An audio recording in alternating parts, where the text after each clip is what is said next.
मैं डॉक्टर नहीं बन पाया, इंजीनियरिंग नहीं कर पाया, ना बना वकील और नहीं CS कर पाया, लेकिन don't worry, be happy, don't worry, be happy.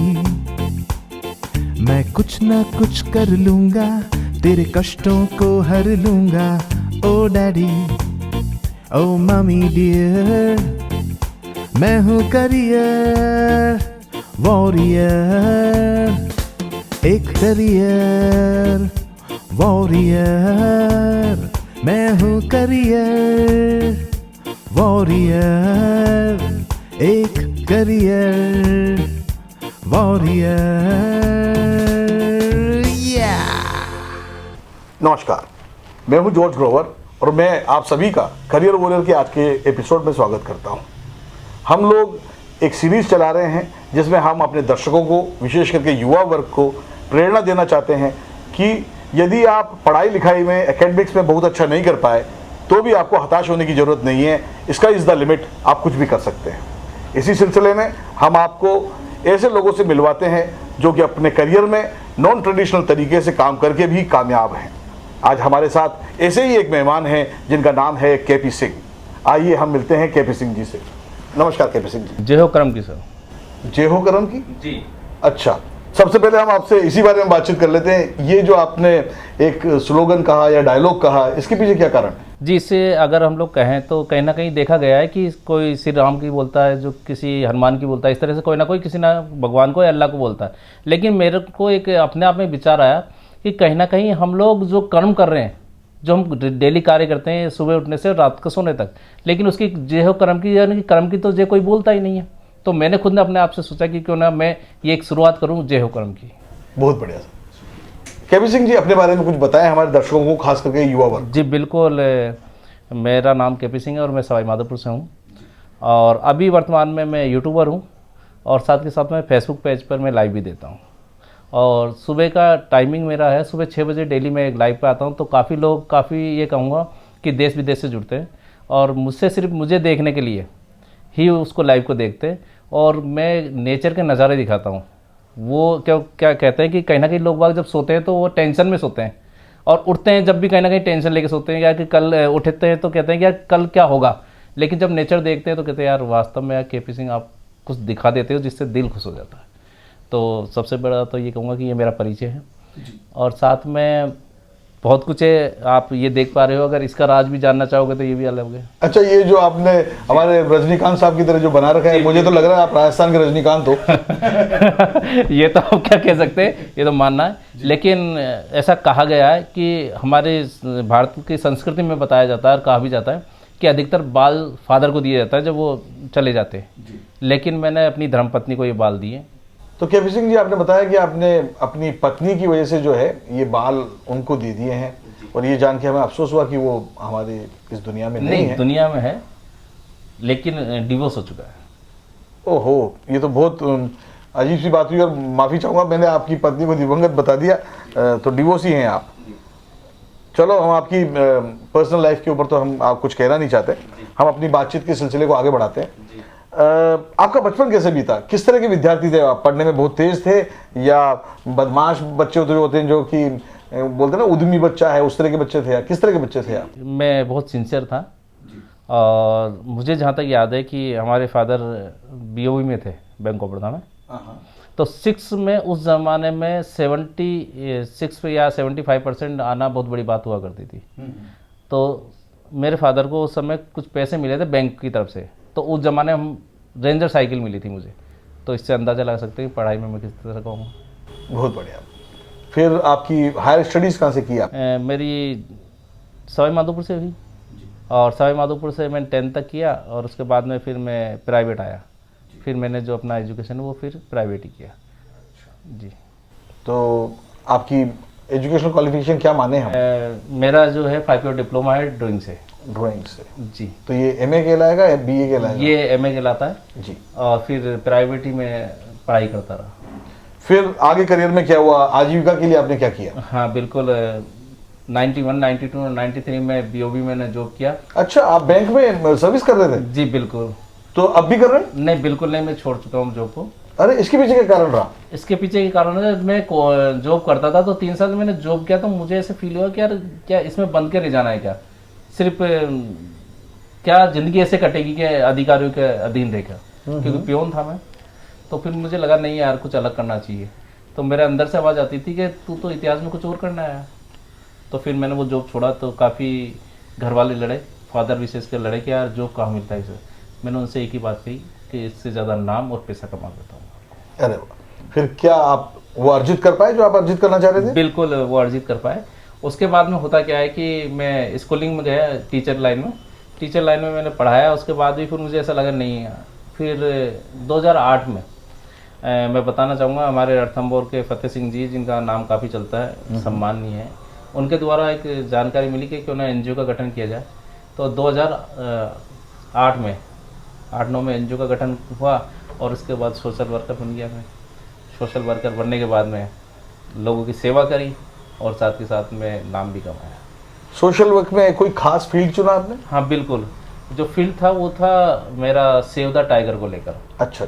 हम लोग अवेयरनेस कार्यक्रम करते थे स्कूलों में जाकर, लोगों को समझाते थे आर्ट के माध्यम से कि किस तरह से इसको बचाया जा सकता है। तो वो वर्क था। और महिलाओं के साथ भी कार्य किया, उनको हम लोगों ने पेंशन की योजनाएं, उनका लाभ दिलाना, अवेयर करना, कुल मिला के बात था अवेयर करना। तो उन लोगों को अवेयर भी किया। केपी सिंह जी, आपके 2 चश्मे यहाँ रखे हुए हैं। आप जब आए थे तो एक चश्मा आपके सर पे लगा हुआ था और एक आपने पहन रखा था। मोहन जी ने मुझे बताया था आपके बारे में। एक बार अपना गेटअप लो ना, एक बार क्या गेटअप रहता है आपका? बिल्कुल मैं गेटअप लेता हूँ। और ये जो चश्मा है जी, ये तो यहाँ पर लगाने के लिए। अच्छा। और ये डिमांड पे लगते हैं सर। अच्छा। जब मैं लाइव आता हूँ। हाँ। और ये जो दूसरा चश्मा है, हाँ, तो ये कहेंगे कि उम्र हो गई है। अच्छा। बूढ़ा शेर। तो ये पढ़ने के लिए जो नजदीकी है। अच्छा। इसलिए तो कोई मतलब खास कारण इसके पीछे? कारण यही है कि भाई जब बाइक पे चलते हैं तो इसे लगा लेते हैं, और जब मुझे लाइव आते हैं, जब पढ़ना होता है तो इसे लगाना पड़ता है। और फिर अब ऐसे लगाते लगाते लोगों की डिमांड बढ़ने लगी। जब फेसबुक पेज है उस पर उसकी डिमांड आ गई है कि भाई आप दोनों चश्मा लगाया करें। तो इसलिए दोनों चश्मे के कारण है सर। केपी सिंह जी, आप जो काम कर रहे हैं सच में ही प्रशंसनीय है। अच्छा, बात का सिलसिला जो है हम थोड़ा घुमाते हैं और हम जानना चाहेंगे जीवन में कोई ऐसी घटना घटी हो जो आपको हमेशा याद आती हो, गुदगुदाती हो। कोई ऐसी घटना आप सुनाना चाहेंगे? हाँ बिल्कुल, घटना है। कुछ तो सीरियस भी और कुछ मजाक भी है। एक मजाक की याद आती है मेरे को। स्कूल के पास में ही मेरा घर हुआ करता था। तो होता क्या है कि हमारे जो एचएम थे उन्होंने कहा कि भाई फीस देनी है। मैंने हाँ बिल्कुल फीस देंगे। आप फीस के लिए जब उन्होंने खड़ा किया तो वो डेली मेरे को कहते थे, 3-4 दिन हो चुके थे तो मुझे कहते थे और मैं घर जाके कहता नहीं था। तो उस दिन उन्होंने मुझे खड़ा कर लिया कि अब डंडे देने हैं, अब डंडे देने हैं। तो मैंने कहा कि अभी रुको कि क्या कहाँ जाना है। मैं टॉयलेट जाकर आता हूँ। मैं टॉयलेट का बहाना करके और मैं घर भाग गया और पास में से हमारी मम्मी जी को बुला लाया। मैं मम्मी से बोला मम्मी वो चलो, मुझे फालतू मारे बेमतलब पीट रहे। तो वो गए तो मम्मी जाके उन्होंने कुछ सुना नहीं और उनसे लड़ने लगी। तो जो सब लड़के थे, वो जो टीचर थे कि मुझसे लड़ क्यों रहे हो, ये तो बताओ कि इसलिए लड़ रहे हो कि क्या नाम है, आपने मेरे बच्चे को डांटा और पीट रहे हो। तो सब लोग हंसने लगे कि इसको तो फीस के लिए बोला था और ये टॉयलेट के लिए भाग गया और आपको बुला लाया। तो वो आज भी मुझे याद आती है। अरे वाह, बड़े उद्यमी बच्चे थे। उद्दंड कहना चाहिए हमें। इस तरह से था। अच्छा, अभी क्या चल रहा है? अभी तो मैं यूट्यूबर हूँ जी और फेसबुक पेज देखता हूँ। तो ये काम कर रहा हूँ, सोशल एक्टिविटीज़ है और सोशल यूँ कहेंगे सोशल वर्कर का भी काम करता हूँ। इसके बहाने कहीं ना कहीं समस्याएं होती है, गली मोहल्ले में, वार्डों में समस्याएं होती है। तो वहाँ पर अभी जो लाइव प्रसारण की बात की जाए तो सवाई माधोपुर में केपी को याद किया जाता है। अरे वाह।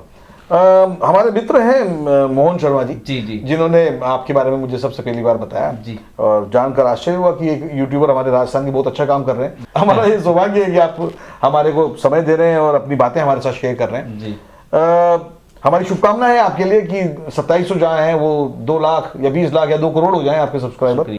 अच्छा, मैं ये जानना चाह रहा था कि आप जो YouTube वीडियोस बनाते हैं या जो Facebook पे आप लाइव आते हैं तो उसमें किस तरह के कंटेंट होते हैं? हाँ बिल्कुल, मैं सबसे पहले तो जर्नी के ज़्यादा बनाता हूँ। अच्छा और रणथंभौर अपने आप में कहीं ना कहीं बहुत नज़ारे भरे पड़े हैं। जी। झरने हैं, वाटरफॉल है, बहुत अच्छी अच्छी जगह, और जंगल में जाके बनाना अपने आप में, बारिश में तो ये कहेंगे जन्नत हो जाता है रणथंभौर। जी। और जब जन्नत हो जाता है तो मज़ा आता है, ये सोचता है कि वास्तव में हम लोग यहाँ पैदा हुए। तो उस तरह के मैं वीडियोस बनाता हूँ, कभी आप देखना उस पर मेरे यूट्यूब पे चैनल पर जाकर। जी। तो वो भी है, और विशेषकर पेज पे, फेसबुक पेज की बात आती है तो सुबह सबसे पहले मैं उनको नज़ारे दिखाता हूँ 6 बजे। और 6 बजे जब नज़ारे दिखाते हैं तो उसके लिए उठना पड़ता है 4 बजे। 4 बजे उठ के पूरी तैयारी करनी पड़ती है। तैयारी से मतलब मुझे नहाना, पूरा पाठ पूजा जो भी है वो कर पूरा के, और मैं ढूंढने लग जाता हूँ कि नज़ारा कौन सा दिखाना है। डेली अलग अलग नज़ारे दिखाने थे, कभी रणथंभौर गेट, कभी और जंगल में सिटी जो पुरानी जगह यहाँ पर, वहाँ जा जाके झरने बह रहे हैं वहाँ जाता हूँ। बारिश आ रही है तो उसी में चला जाता हूँ। तो ये इस तरह से नज़ारा दिखाता हूँ। तो लोग बाग यूँ कहते हैं क्या केपी इंतजार रहता है यार हमारा। बहुत ही बढ़िया। अच्छा, तो जब आप ये काम कर रहे हैं जी। तो सवाल ये भी उठता है कि आजीविका के लिए आप क्या कर रहे हैं? आपने कहा आपने बैंक की नौकरी छोड़ दी जी। तो अब आपका आजीविका कैसे चलती है? हाँ बिल्कुल, ये बहुत अच्छा सवाल है, और ये कहेंगे कहीं ना कहीं आवश्यकता भी आजीविका की। जी। वैसे तो मैं खुद एनजीओ चलाता था और आर्टिस्ट भी था, लेकिन जब कोरोना आया, जब से सब कुछ खत्म हो गया, तो बात करें आजीविका की तो अभी तो डामाडोल स्थिति है। लेकिन फिर भी जो जमा पूंजी थी उससे काम चल रहा है। और आर्ट की बात करें तो रणथंभौर, आपने रणथंभौर सवाई माधोपुर में जो देखा हुआ है स्टेशन, उसका भी टेंडर लिया था जिस पर टाइगर पेंटिंग बनी है। जी। जी। तो इस तरह से छोटा मोटा भी चल रहा है। यूँ कहना चाहिए आप एक सेल्फ एम्प्लॉयड पर्सन हैं, और जो ट्रेडिशनल तरीके हैं कमाने के उसमें आपको विश्वास नहीं है। आप जो है बंद कर काम नहीं करना चाह रहे थे एक बैंक जैसी बड़ी सम्माननीय स्थान पर, और फिर भी आपने जो है एक रिस्क उठाया जीवन में, और अपना जो हुनर है उसके आधार पर ही जो है आप अपनी आजीविका भी अर्जित करना चाह रहे हैं। हमारी शुभकामनाएं हैं इसके लिए। बातचीत की जो सिलसिला हमारा शुरू हुआ उसके दौरान हमने आपके बचपन से लेकर जवानी तक और आपकी जो प्रोफेशन है उसके बारे में हमने काफ़ी कुछ जाना। फिर भी अगर कोई सवाल, कोई बात हमसे पूछने से रह गई हो और आप जानना चाह रहे, आप उसके बारे में हमारे साथ शेयर करना चाहते थे, आप सोच के आए थे कि इस इंटरव्यू में इस बारे में तो जरूर बातचीत करूंगा, तो उस बारे में बताएं प्लीज। बिल्कुल, सबसे पहले तो मैं धन्यवाद देना चाहूँगा मोहनलाल जी को, जो एक्टर है मोहनलाल जी, और जिन्होंने लारा दत्ता जी के साथ भी काम किया है, मोहन शर्मा जी उनका। और ये कहूँगा कि उनसे जब मैं पहली बार मुलाकात हुई तो सबसे पहले तो मैंने आपकी मूवी देखी थी बिना फाटक की, रेलवे लाइन, बिना फाटक की railway line, the unguarded railway crossing. बिल्कुल वो। और उसके साथ ही जब बात हुई तो मैंने उन्होंने कहा कि यार आपका रोल जो गेटअप है ना वो कटप्पा जैसा लगता है। अरे वाह। तो मैंने कि इससे तो कोई मतलब नहीं है, ठीक है। मैंने अपना रोल ही इसलिए बना लिया क्योंकि लोगों की पहचान बन गई। मुझे, मैं बाल रखना भी चाहता हूँ तो लोग रखने नहीं देते। अच्छा। और पहले मेरी छोटी छोटी दाढ़ी थी तो लोग कहते थे इसे बढ़ाओ, और भी ज़्यादा बढ़ानी है। तो इस तरह से काफ़ी हुआ, तो उन्होंने भी ये बात कही कि आप कटप्पा लगते हो। तो मोहन जी ने, तो फिर मैंने कहा इसका क्या सेंस है, क्या आपको रोल दिलाएंगे? मीन पॉसिबल नहीं रोल मिलेगा। तो वो बोलते हैं कि नहीं मिलेगा क्योंकि आपका जो कहीं ना कहीं जो फेस है ना वो बोलता है जी। तो मैंने कि अधिकतर देखा गया कोई किसी को सपोर्ट नहीं करता इस लाइन में, तो मुझे उत्सुकता हुई। और मोहन लाल जी ने कहेंगे, मोहन जी ने हमारा आज आपके साथ बैठा हूँ, उन्हीं को शुक्रिया कहूँगा इस इंटरव्यू के माध्यम से कि आपके साथ बैठा हूँ। और अपने आप में बात की जाए तो आपका एक नाम है ग्रोवर जी का, और काफ़ी आप मूवीज़ बना चुके हैं, सीरियल्स बना चुके हैं। तो मुझे लगा, और मुझे अब संभावना भी नज़र आ रही है कि आज आपके साथ बैठा हूँ, इससे ज़्यादा और क्या कह सकता हूँ। केपी सिंह जी, हमने जाना कि आप एक एनजीओ चला रहे हैं और समाज के लिए भी काफ़ी कुछ कर रहे हैं। टाइगर जो सेंचुरी है उसके लिए भी आप काम कर रहे हैं। भविष्य के लिए आपकी क्या योजना है? मेरी भविष्य के लिए योजना है कि मैं अब यूट्यूब चैनल और फेसबुक पे ही काम करूँगा, क्योंकि एनजीओ का काम मैं करता था लेकिन मैं किसी कारण छोड़ चुका क्योंकि कोरोना आया इस वजह से। तो अब मैं फेसबुक और व्हाट्सएप पे, इस पे यूट्यूब पे ही काम करूँगा। जी। और लोगों को इसके माध्यम से, मुझे सोशल वर्क तो करना ही है तो इसके माध्यम से ही करूँगा। अच्छा, हम जो ये कार्यक्रम बना रहे हैं वो विशेष करके हमने अपने युवा जो विद्यार्थी हैं उनके लिए कार्यक्रम चलाया है जो कि एकेडमिक्स में, पढ़ाई में ज़्यादा अच्छा नहीं कर पाए, उनके लिए विशेष करके। तो आप ऐसे विद्यार्थियों के लिए जो कि एकेडमिक्स में बहुत ज़्यादा अच्छा नहीं कर पाए, या जो ट्रेडिशनल तरीका है कमाई का कि डॉक्टर बन जाएं, इंजीनियर बन जाएं, सीए या सीएस बन जाएं, आईएएस या आरएस बन जाएं, आरपीएससी या एसएससी का एग्जाम पास करके कोई सरकारी नौकरी कर लें, ऐसा नहीं कर पाए, मिलिट्री या एयरफोर्स में नहीं जा पाए, लेकिन वो अपना करियर बनाना चाहते हैं, तो उनको आप क्या संदेश देना चाहेंगे? मेरा संदेश इतना है कि देखा जाए तो हर व्यक्ति को कहीं ना कहीं अपनी योग्यता को पहचानना चाहिए, उसके अंदर क्या एबिलिटी है। जैसे कि माना जाए कि अब मेरी बात की जाए तो मुझे लोग कहते हैं कि यार वहाँ उस ऑफिस में वर्क कर लो या वहाँ बैठ कर, मैं कहता हूँ मुझे वर्क नहीं होता। मुझे लगता है मैं फील्ड में रह के, अगर आप मुझे सुबह 4 बजे निकालोगे, रात को 8 बजे भी मैं भी घर में घुसाओगे तो भी मैं एनर्जेटिक मिलूंगा। यानी कि ये मेरी एनर्जी है और मुझे लगता है यार मैं घूम फिर के अच्छा फील करता हूँ। तो सबसे पहले अपने आप को पहचानना चाहिए, अपने अंदर कहीं ना कहीं ये झाँक के देखना चाहिए कि अपने अंदर कौन सी एबिलिटी है, पहली बात। और दूसरी बात अगर की जाए नौकरी, सरकारी नौकरी की, तो 80-20 का परसेंटेज आता है, 100% नौकरी लगती भी नहीं है और 100,000 में से 20% लोग ही लग पाते हैं। तो मेरा मानना ये है कि उस ओर नहीं भागे जहाँ दुनिया चल रही है, जब भीड़ है ना, उस ओर नहीं जाके रास्ता चेंज करना चाहिए। अगर आप रास्ता चेंज करके कुछ करेंगे तो कुछ नया कर पाएंगे। जिस तरह से मैंने नौकरी छोड़ी, मुझे कोई दुख नहीं है, मैं खुश हूँ। नौकरी से लोग मुझे नहीं पहचानते जितना आज मुझे सवाई माधोपुर जानते हैं।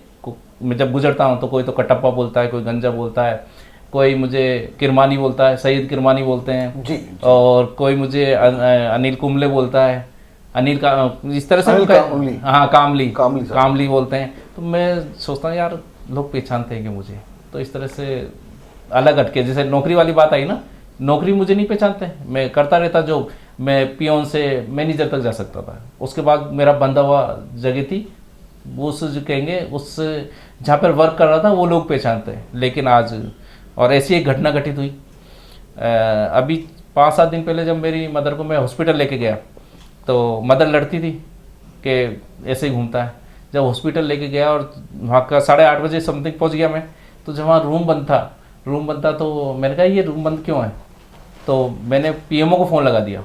पीएमओ को फ़ोन लगाते बोलो सर, मैंने कहा ये आपका रूम बंद कैसे है?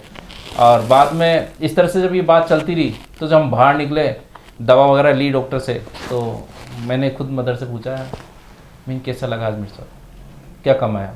तेने नाम कमाया।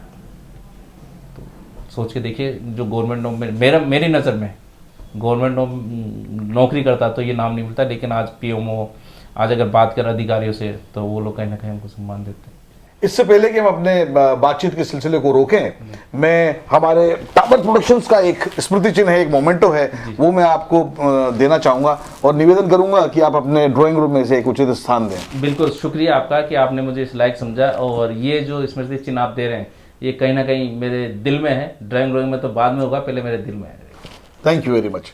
तो ये थे केपी सिंह जी, अपना एनजीओ चला रहे थे, कोरोना के बाद में उसे डिसकंटिन्यू करना पड़ा, लेकिन अभी अपना फेसबुक पेज चला रहे हैं, एक यूट्यूबर हैं और रणथंभौर जैसे एक टूरिस्ट प्लेस को दर्शकों को दिखाते हैं। रोज सुबह रमणीक स्थल जो हैं दर्शक देख पाते हैं। ये अपना करियर एक नॉन ट्रेडिशनल तरीके से स्थापित कर पाए हैं, एक मुकाम हासिल कर पाए हैं, अपने करियर से संतुष्ट हैं और अपनी घर गृहस्थी भी चला रहे हैं। अगली बार हम ऐसे ही किसी एक और शख्स से मिलेंगे जो कि आपको प्रेरित करेंगे कि अगर आप एकेडमिक्स में कुछ अच्छा नहीं कर पाए या एकेडमिक्स में आपकी रुचि नहीं है, तो भी आप हताश ना हो, निराश ना हो। स्काई इज द लिमिट, आप कुछ भी कर सकते हैं। बस हिम्मत रखें, अथक प्रयास करें, निरंतर प्रयास करें, कामयाबी आपके कदमों को चूमने वाली है। आज का ये टॉक शो हम यहीं समाप्त करते हैं। अगली बार जल्दी ही मिलेंगे आपसे, तब तक के लिए नमस्कार, जय हिंद।